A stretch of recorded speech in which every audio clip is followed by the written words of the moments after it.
Dr. Kanter is director of Columbia International eHealth Laboratory and an assistant professor at Columbia University School of Medicine in New York. He has spoken about the humanitarian impact of nuclear weapons at the United Nations and before many faith communities. Today, he is speaking with us, and we are honored to have him. Please welcome Dr. Andrew Kanter.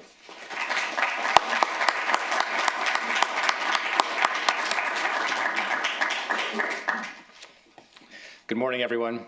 I'm really grateful to the organizers to have included me in this program. I'm very honored to be in such august surroundings with some really prominent and well-known speakers. I feel a little strange being up here, but I think it's entirely appropriate for physicians to be speaking about this issue with the faith community, because it's both physicians and the faith community that are called on to provide meaning when there's suffering and to provide healing when things are broken. So I'm here specifically today to present some very scary results of some recent studies, and to give some context to the humanitarian consequences or humanitarian impact of nuclear weapons. But I'm going to stray a little bit from that purely scientific presentation to discuss what I think is also the hope in the future going forward. I should mention actually that Physicians for Social Responsibility is the US affiliate of the International Physicians for Prevention of Nuclear War. We actually just had our 50th anniversary a year or so ago, and IPPNW actually won the Nobel Peace Prize in 1985 for primarily its educational efforts around the humanitarian, at that time called medical consequences of nuclear weapons. I always start my talk with this quote from Albert Einstein: "With the splitting of the atom, everything changed save man's mode of thinking, and thus we drift toward unparalleled catastrophe." And I think it's important context because over the last 60 years, very little has changed. And that if we don't do something now, we're in for a serious catastrophe. I also want to start with this picture from Hiroshima, because I think that this helps contextualize the discussion today, because not only on what I am going to describe and just the nature of these ecocidal weapons are terrible and dark, but within that there is seeds of truth that actually may lead to the rebirth of our civilization.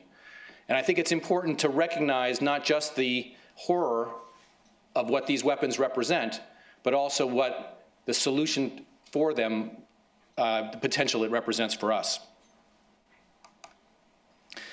I'm going to talk a lot initially about this report that was initially published by the Physicians for Social Responsibility and IPPNW in 2007, which describes essentially the humanitarian impact based on food and agriculture of a limited nuclear war in South Asia. This was recently updated last year to include additional information, and I'll touch on that as well. But what this report shows is that the initial studies that were done in the 1980s by Carl Sagan and others that warned us of the potential climatic effects of nuclear weapons, such as nuclear winter, were correct. And that even using the most up-to-date scientific models, that the information or the conclusions from that original study were not only correct, but are significantly worse. So I'm going to begin by actually describing what those studies showed. They're based upon original atmospheric science work by professors Toon and Robach, and they modeled in 2007 a limited nuclear or regional nuclear war involving India and Pakistan. This, at the time, was, and even now, was not only considered as a possible scenario and certainly conceivable, but maybe even probable. They modeled an exchange of 50 nuclear weapons, relatively small weapons of the size used on Hiroshima, involving both India and Pakistan against the major cities of the other. Their initial consequences were, as would probably be expected, although many people may not actually be in touch with these sorts of numbers, but there would be 20 million deaths involved in the major cities, both in India and Pakistan. that this represents close to half of all the deaths that occurred in World War II over an 8-year period, and we're talking about this occurring in about a week. There would be radioactive contamination that would be spread throughout the region. And then what's new, and what I would like to focus on today, is the global climate effects that are subsequent to those fires and destruction. So what actually happens when these nuclear weapons go off is they create massive firestorms within these urban centers. Anything that's flammable burns, and that these create superheated air and cloud that raise soot and materials high up into the atmosphere. Now, this atmospheric soot absorbs the sunlight, it blocks the sunlight, which dramatically reduces the amount of light and heat that reaches the surface of the planet. Now, this would lead to a reduction of 1.25, or about 1.3 degrees in centigrade over a period of a decade. Now, that may not seem like very much, but when you think about the global warming for which we have seen massive climate effects and weather effects over the last 20 or 50 years, that has been only a 0.7 degrees centigrade rise. So what we're talking about here is twice that amount of temperature change over a period of days. This would be global climate change unprecedented in recorded human history. And not only would the weather or the climate and the temperature change, but this has significant impacts on our ability to grow crops. And so the study shows how the reduced temperatures would reduce the amount of time or the growing season available for crops, particularly in the bread baskets of North America and Eurasia. There can be anywhere from, to 10 to 20 days reduction in the growing period. And many of our crops today require the entire growing period to mature. And therefore, there's a likelihood of failure if a frost occurs, let's say, before the end of their maturity. It's not only the temperature and the growing season that is going to change. The atmospheric studies show that there will be significant reductions in precipitation over the decade. And it's a little hard to see from this chart, but if you look at in the centers, the dark part here, these are 40% reductions, 50% reductions in precipitation over the major crop growing areas of the world. So what we see in conclusion is when we combine the atmospheric information that we know from even a small percentage of these weapons being used with the agriculture, that there is a particularly devastating impact. And so this sudden cooling, the decreased sunlight, the less rainfall, the shortened growing season are all going to reduce crop yields. The stratospheric ozone depletion, which occurs by these highly active particles being injected high into the atmosphere, will deplete the ozone and allow for more UV radiation, and that many of the crops that are sensitive to that will be affected. We know that in this kind of a situation that the global chaos that would ensue would disrupt petroleum supplies, and this also prevents much of the use of the machinery and the fertilizers necessary to increase our crop yields. And there will also be direct effects, as we have seen from the Fukushima accident, that there will be radioactive contamination that takes out a lot of the farmland that is used to produce this. And ultimately, there's a real risk of collapse of the distribution system. The studies in 2007 and then more recently involving the same climate scientists and others demonstrated initially that they were looking at particularly corn and soybeans in the United States and rice, the prominent crop in China. And what we see is that there would be an immediate fall in production over the first year and that there will be significant reductions in crop yields over the decade. The recent study involved some new information from Zia and other colleagues who looked not just at the original set of crops, but also at China's second and third largest crops, the corn and wheat. And what they were surprised to find, actually, was that the effect on those crops was even greater than the effect on the ones initially. And this has a significant implication for the results of the study. So originally, there was thought to be little impact on China because although there was a 10 to 20% reduction, there would be significant, reserve, and that Chinese society would be able to reorganize. But when we now look and see that it's including these other major crops, what we find is that their potential reserve, or the ability to respond in this populous country, would be reduced significantly. And therefore, we now have to include China as a potential victim of the starvation and malnutrition that would occur by this. So the original study looked at the number of people, nearly 3/4 billion, or more than 3/4 billion people on this planet, who are currently malnourished, who are not getting significant or sufficient enough calories to lead productive lives. In addition, there are about 300 million other people who are living in countries like in Southeast Asia that are highly dependent on exports of food from these countries that would be massively affected. So what we see is that a 10 to 25 or even a 30% reduction in food production over a decade puts this entire group at risk. And if you combine that with the market turmoil that is likely to happen, the hoarding, the rise in food prices that typically accompany these kinds of shortages, many more people would be unable to afford or have access to food. And if we include China in this, what we recognize is really the entire world would be impacted. And the study concludes that this could lead to 1 to 2 billion people who would die from starvation alone from a regional exchange of nuclear weapons that occurred in a far-off land. Small number of weapons, 0.5% of our current arsenals. So these findings do require a fundamental change in our thinking about nuclear weapons. First, we must understand that it is not only the arsenals of the United States and Russia that pose a global threat, but smaller nuclear powers like India and Pakistan threaten not only each other, but all of humanity. Second, we have to look at the much larger arsenals of the United States and the Soviet Union in a totally different way. One Trident submarine in the US arsenal, its 24 missiles, 96 warheads, so approximately the same number of weapons in the scenario I just described, each one 20 to 30 times more powerful than the weapons that were described in the scenario.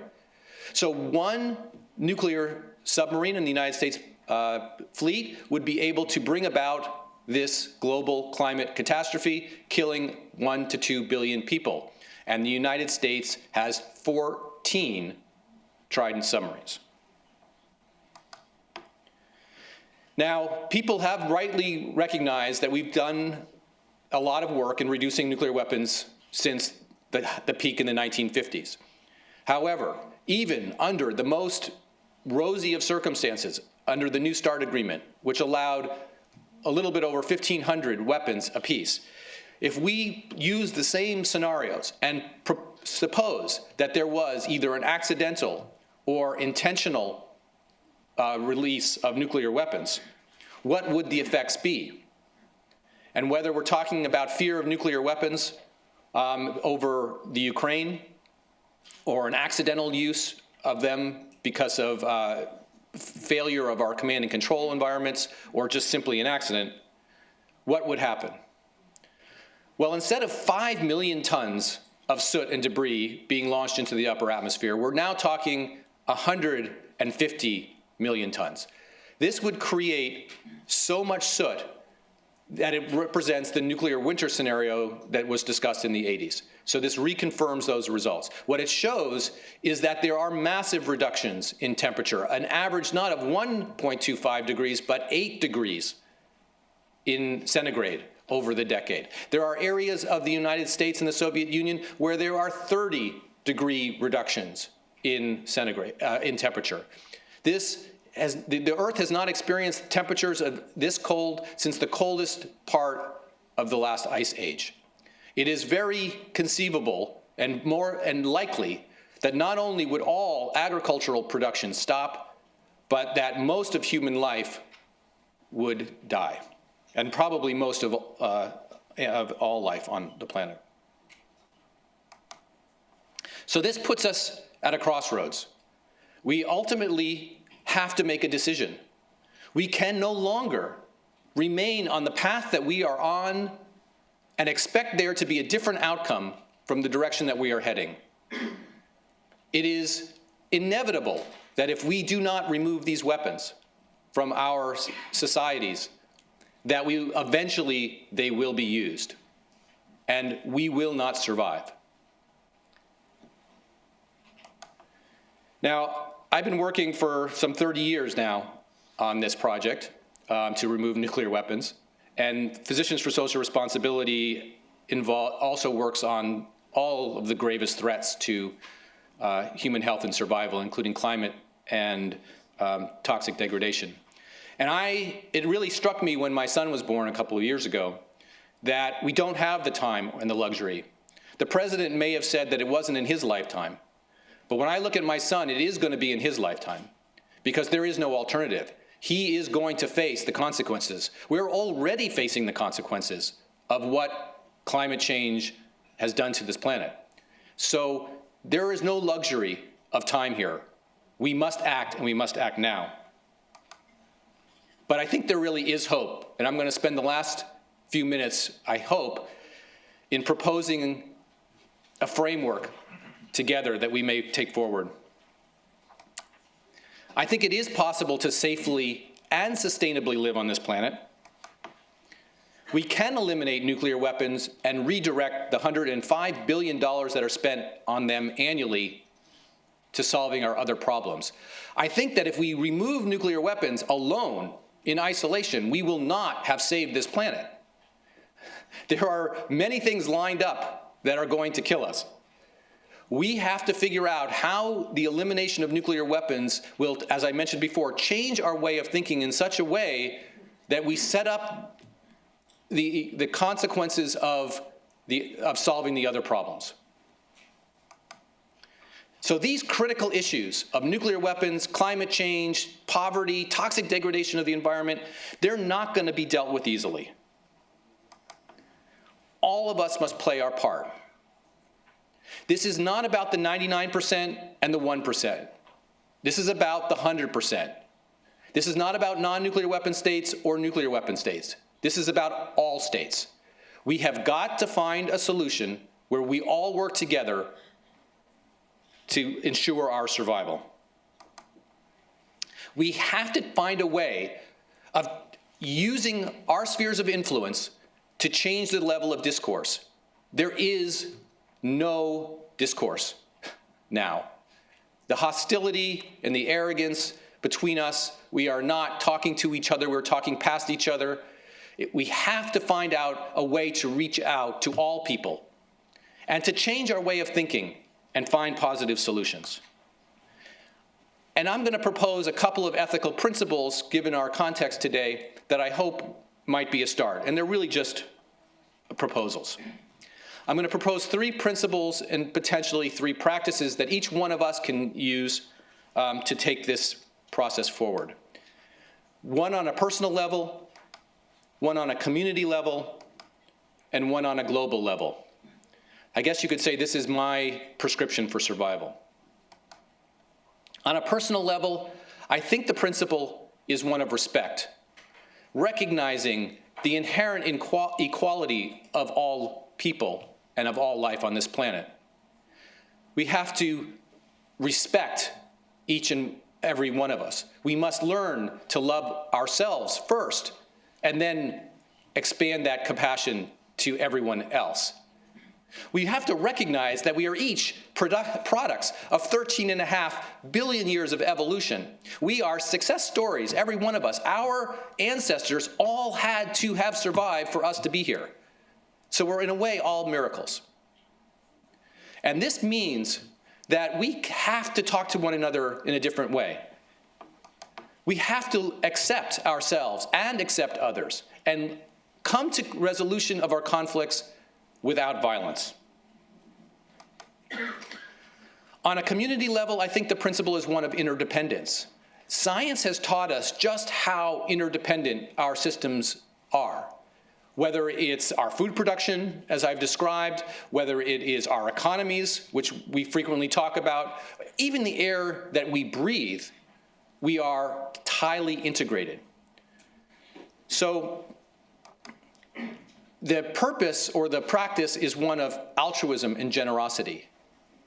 I should have mentioned that we know now that dust that comes off the Sahara Desert affects the asthma rates in the United States. We know that diseases, whether it's SARS or Ebola, they neglect national boundaries and affect many people. We know that climate change is going to create chaos across the planet. So if we are to survive, we have to understand that it is our survival tied to the survival of everyone else. We cannot imagine ourselves living in a bubble when the rest of the world is suffering or starving. That it actually is a selfish act for us to help others, because in doing so, we help ourselves. And there are many more others than there are us.